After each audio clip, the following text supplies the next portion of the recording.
पक्षाचं असणारं खातं बँक अकाउंट प्रचंड भरलं पाहिजे. दुर्दैव आहे काँग्रेसवाल्यांचं की मटेरियल असून कागदपत्र बाहेर आल्यानंतरही काँग्रेसचं वरचं नेतृत्व मुख गिळून बसले. मला असं वाटलं की काँग्रेसला एक बदला घेण्याची संधी मिळाली. राजीव गांधीचं ज्या पद्धतीने बोफोर्समध्ये बदनामी करण्यात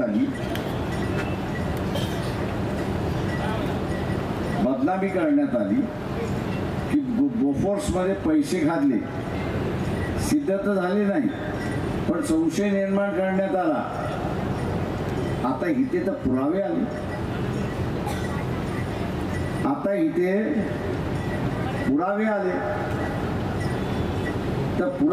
तर काँग्रेसवाले जोरदार बीजेपीवरती मोदीवरती तुटून पडतील आणि हा खऱ्या अर्थाने मौत का सौदागर आहे म्हणून त्याला स्टॅम्प मारून मोकळे होते. पण आपण बघतोय का तर राहुल गांधी सारखा व्यक्ती, वाईट वाटतं बिचाऱ्याबद्दल,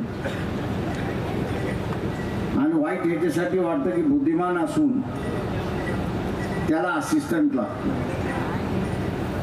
आणि त्याचा असिस्टंट हा बीजेपीचा एजंट आहे असं मला वाटतं. म्हणून वाईट वाटतं. त्या मुंबईच्या सभेमध्ये ज्यांनी कोणी त्याचं स्क्रिप्ट लिहिलं आणि त्यांनी भाषण सुरुवात केलं कि मोदी के साथ हमारा झगड़ा है ही.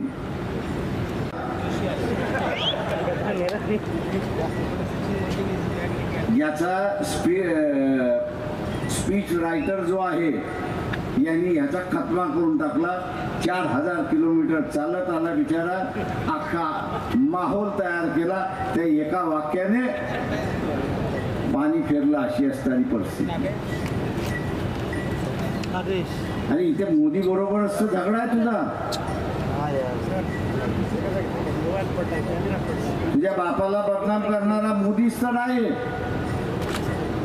आज मोदी तुमच्या कचाड्यात मिळाला होता, तोडून फोडून मोडून त्याला मोकळं व्हायचं होतं. ते न करता अदृश्य शक्तीची आम्हाला लढायचंय. अरे बाबा, आमच्या इथे असणारा या अदृश्य शक्ती पैदा करणारा स्मशानात कोण असतो? स्मशानात कोण असतो? त्याला एखादा मसनजोगी आणून द्या, तो अदृश्य शक्तीशी लढायला त्या ठिकाणी शिकवेल त्याला.